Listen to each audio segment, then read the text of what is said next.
Bonsoir, j'espère que vous allez bien. Ce soir, je vous présente une vidéo portant sur la machine Cricut. Dans le fond, j'ai cru bon de refaire une vidéo sur la machine Cricut parce que la vidéo datait quand même d'un petit moment, puis je venais juste de la voir à ce moment-là.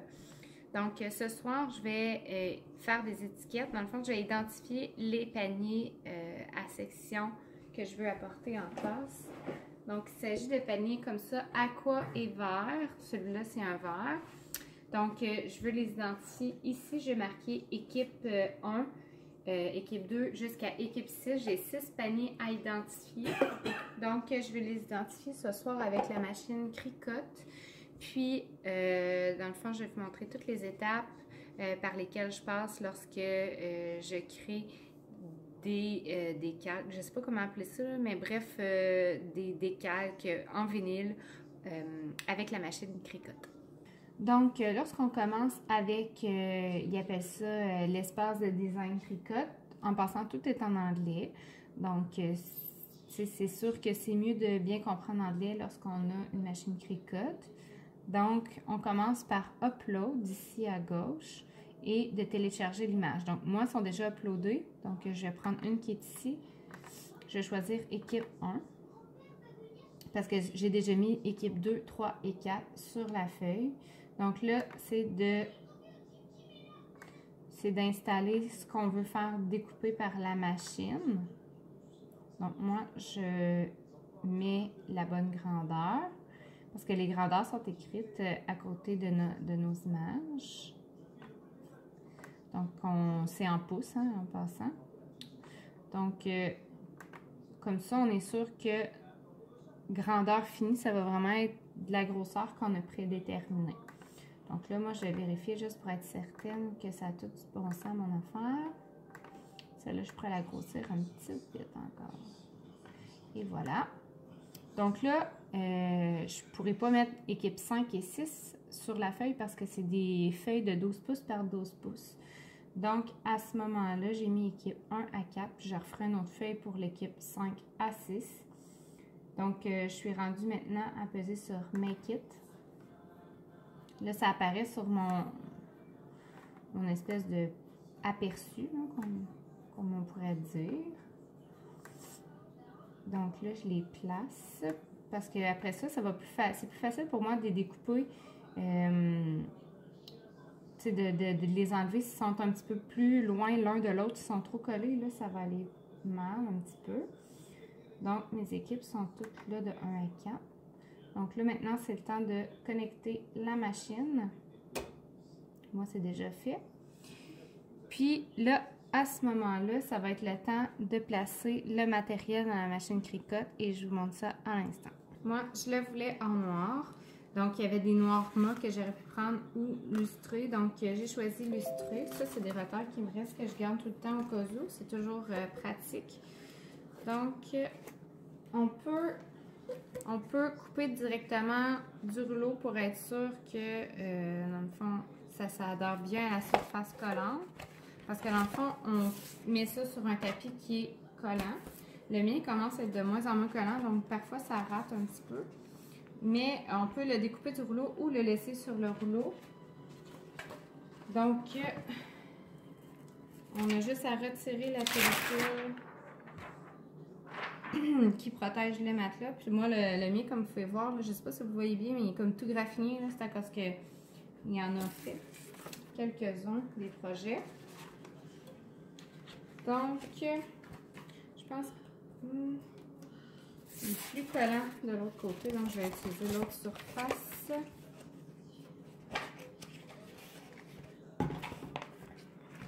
J'ai choisi noir parce que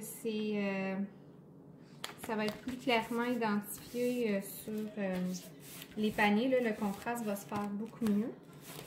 Donc, un coup que c'est mis sur le tapis,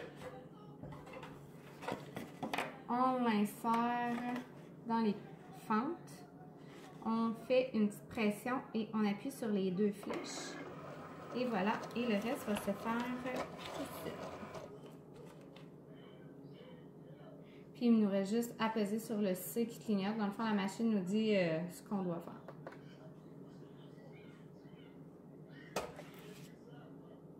Donc là, je sais pas si ça va fonctionner parce qu'à la base, ici, il colle pas super bien. Fait que je vais essayer de le suivre le mieux possible. Donc, c'est parti, la machine découpe.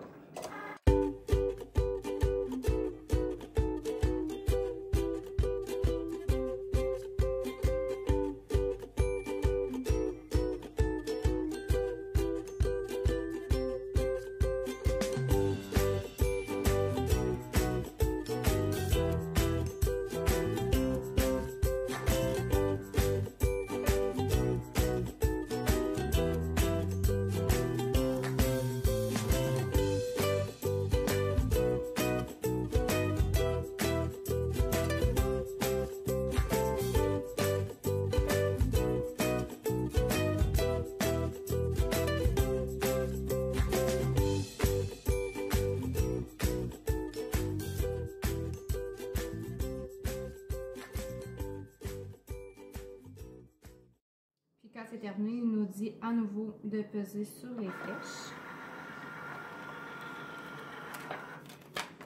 Et voilà. Donc, je décolle du tapis. Aussi, je ne sais pas si vous pouvez bien voir. Donc, il y a un petit cadran ici qui demande qu'on ajuste qu'est-ce qu'on veut couper. Donc, moi, il est tout le temps sur vinyle parce que c'est rare que je coupe d'autres choses. Mais quand j'ai à couper du papier ou du carton, je dois ajuster en fonction de ce que je coupe. Ça, c'est le bouton pour ouvrir la machine. Ça, c'est le bouton pour insérer le papier, dans le fond, le tapis pour commencer le travail. Le C, c'est vraiment pour commencer le travail. Puis ça, c'est un bouton pause, mais je ne l'ai jamais vraiment utilisé. Si on se transporte ici, dans le fond, ça, c'est pour insérer un crayon. Ça, c'est ma lame qui est dedans lui. C'est pour couper. Ici, on pourrait insérer un crayon pour dessiner. Puis ça, c'est le bouton pour ouvrir, dans le fond, l'habitacle de la machine. Donc, c'est une machine qui est quand même assez simple et qui contient pas trop de boutons. Donc là, maintenant, on est rendu au bout où est-ce que ça prend le plus de patience. Donc, moi, afin de faciliter le tout, je sépare mes mots. C'est comme étiquette numéro 1, ça en est je veux dire équipe numéro 1, ça en est un. Parce que je trouve que c'est moins agaçant de travailler avec un morceau comme ça que de travailler avec un morceau qui se roule tout le temps. Parce que ça, c'est vraiment le bout agaçant. Donc là, ce qu'on doit faire, là, vous le voyez peut-être, mais on le voit tout tracé, là, il y a des petites lignes. Et on ne voit pas grand-chose, hein. C'est vraiment très discret. Donc, on doit commencer par un coin et décoller en oblique. Ça, c'est vraiment le bout le plus difficile parce que souvent, tout vient avec, là. Donc, ça arrive que moi, je m'aide avec mon crochet comme ça. Ça l'aide un petit peu.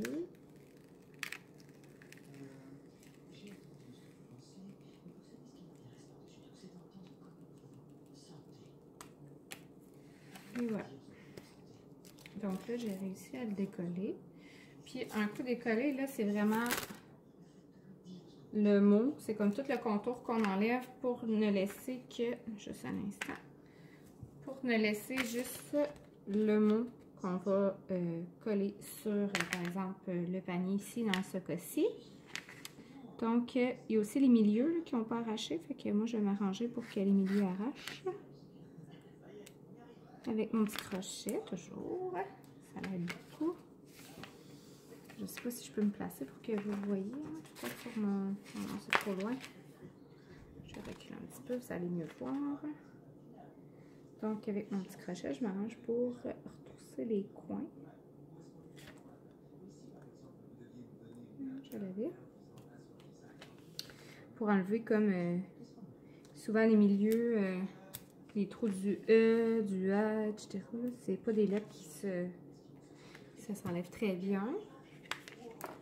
Donc, un coup que ça s'est enlevé, je suis rendue à utiliser ma pellicule de transfert. C'est une pellicule transparente comme ça. Donc, moi, question d'être efficace, je dois en utiliser jusqu'à cette ligne-là. Je le prédécoupe ça aussi pour pouvoir avoir le plus d'utilisation possible pour mon morceau. Donc, ça aussi, ça vient en rouleau. Donc, c'est vraiment agaçant, là, ça roule tout le temps. Donc, je dois tout simplement arracher la pellicule d'en dessous.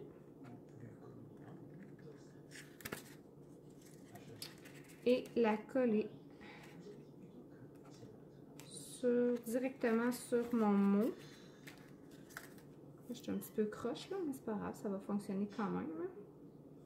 Donc, c'est important de bien coller pour que le mot, là, ici présent, c'est un mot, mais ça répète une image. Là. Donc, pour que tout ça, ça adhère bien, le vinyle à la pellicule de transfert. Donc, là, je pèse avec mon crochet. Je trouve que ça va mieux pour répartir mon poids que de peser tout avec mon doigt. Mais tu sais, je pourrais le faire avec mon doigt. Là. Je trouve que ça va plus vite avec le crochet parce qu'on voit que ça devient comme plus foncé quand c'est collé comme il faut. Là. Puis on prend le temps d'enlever toutes les petites bulles aussi. Puis de sorte que si, mettons, tu sais, c'est sûr que ça collerait sur votre surface, tu sais, comme sur le panier, si j'utilisais pas de transfert. Ça ferait comme un autocollant, sauf que vous auriez de la difficulté à replacer les lettres pour qu'elles soient toutes vis-à-vis. Tandis qu'avec la pellicule de transfert, ça permet que le mot soit tout aligné, pareil comme on le fait sur l'ordinateur à la base. Donc, ça fait un travail qui est plus précis. Puis, ça nous permet d'avoir plus de facilité à centrer le mot aussi. Hein? Parce que comme là, j'aimerais pas ça que mon mot soit tout du même côté du panier.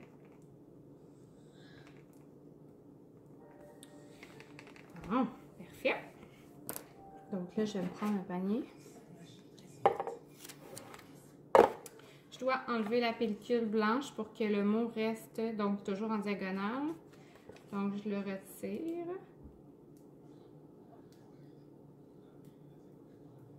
Et voilà, des fois, c'est les accents qui comportent un défi. Donc, il reste seulement le mot sur la pellicule transparente. Maintenant, je verrai mon panier. Je vais m'arranger pour que vous voyez un petit peu. Donc là, c'est le moment de bien le centrer.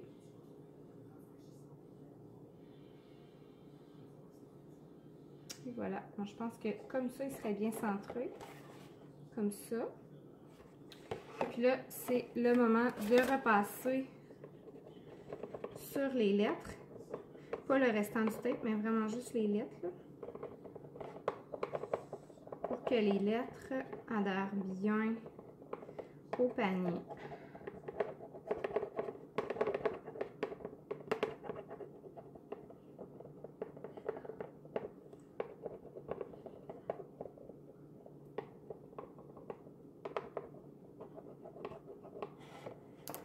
Donc, ça va être important aussi de décoller,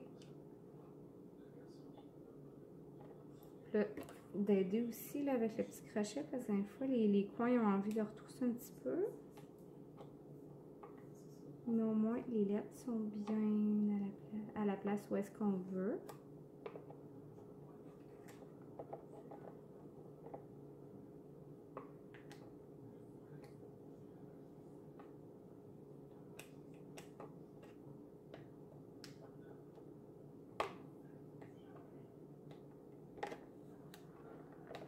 Donc, c'est important de bien recoller nos lettres après pour être certain qu'ils soient bien collés. Mais tu sais, c'est sûr que c'est pas quelque chose de rapide, hein? C'est plus un projet artisanal. Donc, c'est dans la catégorie taponnage. C'est rien de facile à faire et de rapide. Là. On s'entend que quand on est pressé, c'est pas nécessairement la technique qu'on utilise en premier. On peut voir, j'ai fait les premières, mais là, ils ont tout envie de se redécoller, fait que c'est pour ça que j'aide avec le crochet puis mon doigt, là.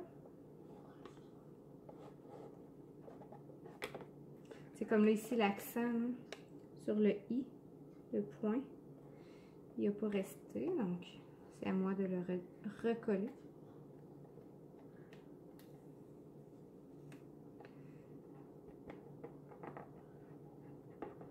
Il n'y a pas une lettre qui est restée collée. Ils sont vraiment toutes venues avec le transfert.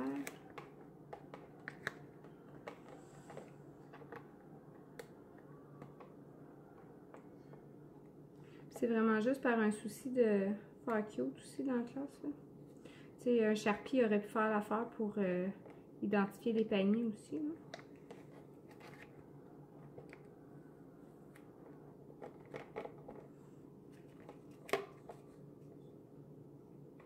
Et comme je disais, c'est pas mal plus un trip d'artisanat que